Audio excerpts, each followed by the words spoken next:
Good morning and welcome to the Core Connection. I'm Mira Rubin here with you on Enlightened World Network. And today's topic is liminal space, the space between it on either side of or both sides of a transition. And there's a magic in this space. There's a magic in any transition that perhaps we can harness to create the transformation that we envision and dream of. Good morning, Rosalind. Welcome. It's great to be with you this 4th of July and to be with everybody else who's joining us. Thank you for being here. I was going to talk about the obvious, independence, freedom, and all of that, but instead, we're talking about liminal space, and it may take us to that conversation anyway, but we'll see what happens. And before that, let's just take a couple minutes to get ourselves present. So let's take a deep breath in through your nose and hold it. And imagine clean, crisp oxygen flooding your lungs, flowing into your bloodstream, nourishing all your cells, all your organs, bringing vital life energy to your body and being. And as you exhale, exhale any tension, stress, negativity, fatigue. And now let's take another deep breath in through your nose and hold it. This time, imagine brilliant, bright light, lighting you up from the inside out, illuminating, electrifying, and energizing all your cells, all your molecules, your electrons, creating a brilliant beam of light and energy from your heart out into the world. And as you exhale, exhale any remaining tension, stress, negativity, fatigue. And now let's press our palms together. Vigorously rub your hands together to feel the friction, the temperature, the motion, the pressure, and the tickling and tingling when you stop. And allow all those sensations to bring you present right here, right now, into this remarkable physical form that is the vehicle through which you experience all of life. Welcome, welcome, welcome. So we're talking today about liminal space. And another way we can refer to liminal space is as the in-between. It's the transition point. And in any transition, there's magic where one thing is becoming another. And I think that that's probably a really, really powerful, positive way to characterize this moment in time for us, this space of transition, of upheaval and change, and we don't necessarily know what's next. So it's kind of like the cards are in the air. And or the coin is in the air, right? Cards, coin, whatever, that we don't know what the outcome is going to be. Kind of like Schrodinger's cat, right? We don't know if the cat's alive or dead until we open the box. And we haven't gotten to that point yet. We're still in the in-between. And there is a particular magic in the in-between, or what we might even consider to be chaos, in that there's a disruption. There's a shift and change occurring. And in that disorganization, there's the potential for a new order to emerge. And in this, I guess we are going to talk about freedom, right? Today being the 4th of July, Independence Day, we get to look at what does that mean? Because there's so many of our liberties that are being challenged. So many of our freedoms, freedom to be able to breathe clean air, drink clean water, even not just political freedoms, although, you know, these are fundamental freedoms, but political freedoms as well. Our right to vote is being challenged on all kinds of fronts, and um, our freedom of speech is being challenged, our reproductive rights, all kinds of liberties that we have in many cases assumed for so long are being threatened. So there's this space where we have the opportunity, even though outside circumstances may challenge the notion, we have the opportunity to be creating greater liberties, to be creating a greater sense. Oh, wow. Rosalind says, happy birthday in heaven, Erlinda Pisa, who is her mom. Well, happy birthday to Erlinda. And Rosalind, what a beautiful remembrance. Kanchana, welcome. How wonderful to have you joining us this morning. I don't think I've seen your name before, so it's great that you found us, and please feel free to engage in our conversation. We're talking about the power of liminal space, which is the space in between, in the midst of a transition. It's neither here nor there, or it's both here and there, and it's all the potentials in between. And so we were talking about liberties and freedom, and the freedom to live a healthy life. Wow. So Kanchana says, thank you. Left AM from India. Oh, thank you. I am from India. Well, Kanchana, how wonderful to have you join us. We have another dear friend who joins us from India as well. So welcome. So in talking about freedom and liminal space, we are in a point of change. There's a lot of upheaval. And the thing about upheaval, or this interim space, is that upheaval uproots a lot of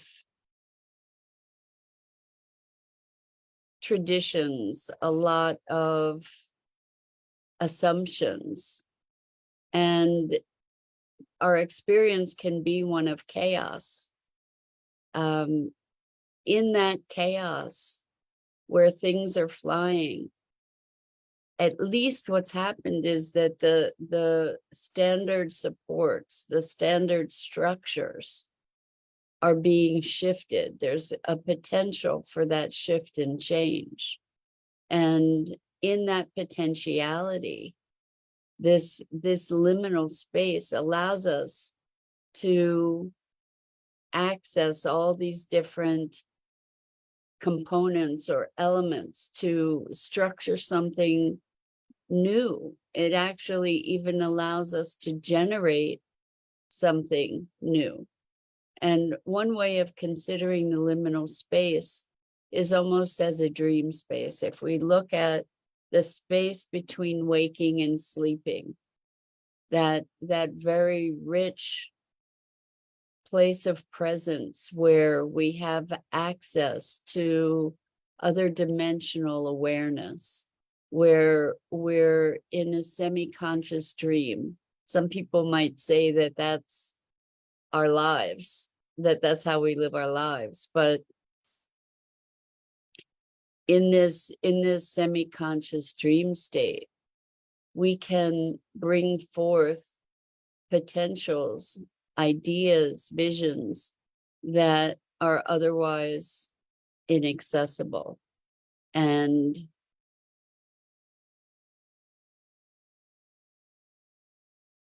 the power of that state to alter our awareness is profound.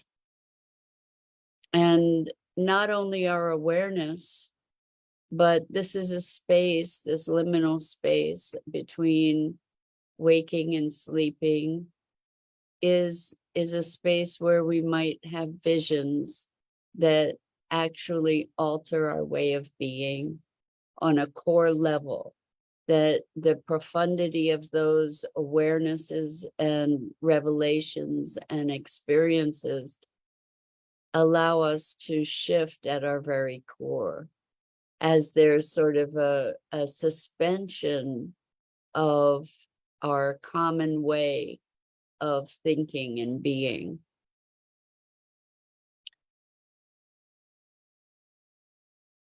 There was a quote that I read in a book about from Charles Eisenstein, saying that we are in a space between stories, that we have had a space, we have lived in a space where the story was a story. Here, Gia, welcome.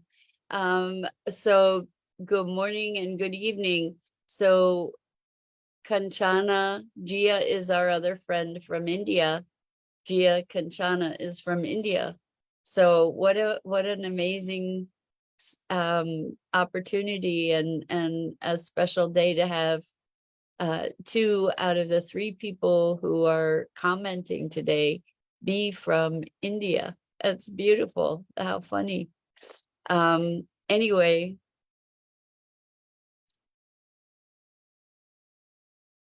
a space between stories. So the story that we've been living in culturally is one of a patriarchy, and in the US, a white patriarchy dominating the culture, a culture of separation, of domination and control, of competition, of polarities, of black and white, and right and wrong, and good and bad, or good and evil. And the new story that's emerging, again, an old story, we talked about this yesterday when we were talked about beating the drum of the story. The new story is one of cooperation, collaboration, unity, unification, and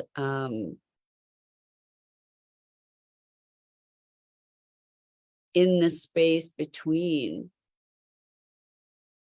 as we're making this transition from one space to the other, everything, all these potentialities are existing all in the same place, all in the same time. And I just had this image of all these things flying through the air, kind of like in the Wizard of Oz when the tornado has whipped up everything, and everything is just flying around in the air. Even, we talk about reality, and we've defined reality in a number of ways, and we say the past is the past, you can't change it. And the fact is, we're living through the changing of the past, because the stories that are being told are becoming more inclusive and richer, and not dominated by a white patriarchal culture, where all of a sudden we're recognizing that, oh my gosh, there were women that were involved in these stories. There were people of color. There were Black people and Indigenous people, and people from other countries, Hispanic people, all having deep influence in the formation of the culture that we live in, who have never before been recognized. So those are all these things flying around in the air, and the things that we're selecting, are shifting, where we're giving recognition to gender stories or lack of gender stories, or anti-gender stories. And again, people of color, people from all different orientations. And it is a time, we could say it's a time of chaos, and we could say it's a time of magic, because the rules of engagement have been disrupted and are being clung to and discarded all at the same time. That we see these greater extremes, and also are called to find our own place in this chaos of opportunity. It could be, we could call it chaos and disruption and destruction. We could call it opportunity, emergence, creation. It makes me think of Kali, where destruction and creation are all part of the same process. And the old has to pass away, and its death throes are often violent and disruptive and destructive as something new emerges. And so let's look at this liminal space, both in our own being, is the space of becoming, the space in which the caterpillar actually transmutes to become the butterfly, to become something utterly different.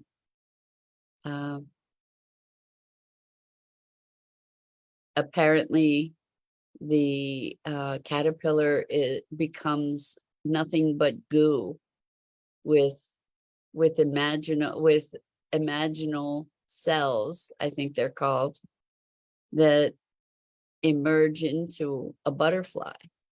So it is this dissolving of one form to then transmute into something entirely different. And the thing is that we don't know what the outcome is going to be.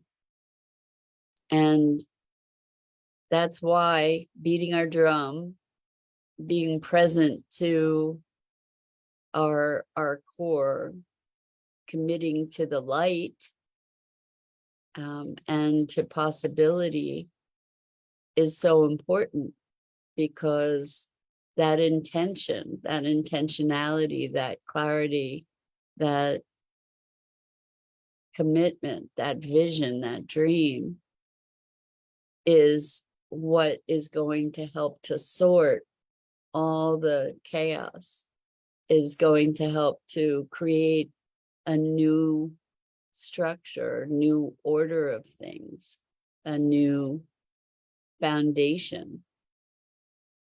So through our intention, we are helping to crystallize the emergence from those imaginal cells, and to imbue them with this new potential. And the clearer we can be about the world we're dreaming into being, the more impactful we will be, the more power of possibility will be manifested. That we do have that we are actually shaping the emergence.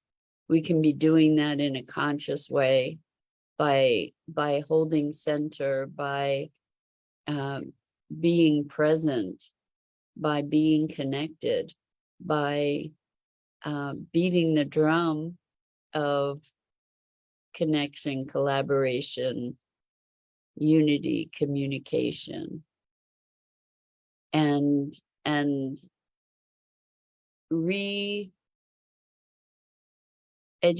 ourselves to a new, maybe educating ourselves to a new paradigm. It requires watchfulness. It requires self-awareness, because we are also a function of the system in which we've been cultivated. And our prejudices run deeper than our awareness of them typically. You know, that we have predispositions, we have assumptions, we have stories that of which we're unaware, that are invisible to us because they have been what is for so long. And so it's in these liminal spaces that we have the ability to transcend the limitations of those stories. It's in liminal spaces that we have the ability to soar.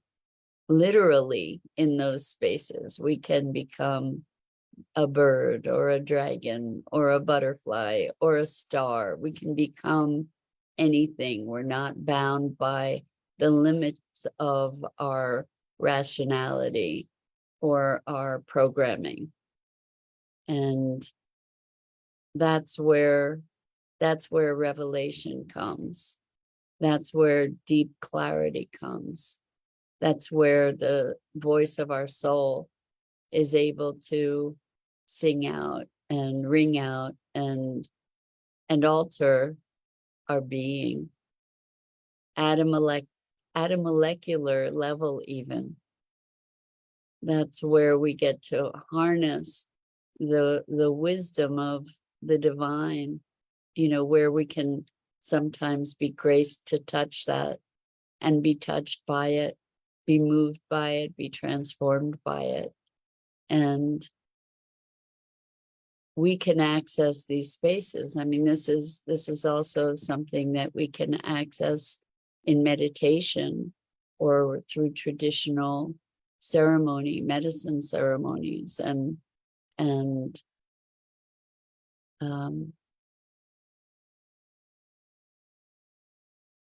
there's a wisdom there that, again, is beyond our rational capacity. And when we step into that space, we're stepping into a communion, I think, with life itself, a collaboration with life itself, with consciousness itself, to guide our emergence individually and collectively into the next manifestation, whatever that is. We are in the becoming, and we are in the place between stories. And being between stories, we have a power of authorship that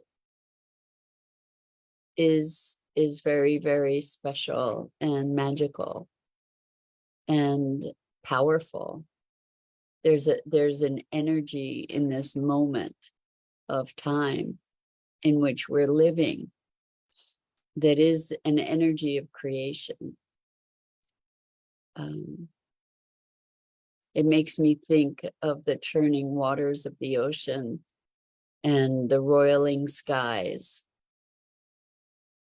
of the heavens unleashing rain and hail and lightning and all this energy, all this primal force, and volcanoes. You know, it's interesting to, I like the image of the volcano, actually, of this eruption of energy, and then the lava that then transforms landscapes. and the ash that goes into the heavens, and this fiery new birth. And it feels like that's what we're undergoing. And we don't know where it's going to take us. You know, if you're too close to the lava, it can consume you and incinerate everything in its path. And that yet it's creating new landscapes. So how can we use this liminal space individually? We can access it. We can presence ourselves. We can use it to find center, to find a place of connection. And we can move from that. We can find our inspiration and act from that. And we can listen to the whisperings, to the guidance, and find our direction from that. And we can be still also. And in that stillness, we can connect more deeply. So liminal spaces, there's magic there. And I invite us all to explore those spaces more deeply with an openness and curiosity, openness of heart and mind, to move into those spaces and to connect with Mama Gaia for our direction, for our clarity. And I think that's it for this morning on this Independence Day. Yeah. So I'm Mira Rubin. This is the Core Connection. And I go live here each weekday morning on the Enlightened World Network Facebook page and YouTube channel. And I at 9 a.m. Eastern. And I invite you to also check out the wonderful programming on Enlightened World Network and Enlightened World Living. And I'm so grateful for these mornings together and the opportunity to presence myself and be present to you. And until next time, so much love to you.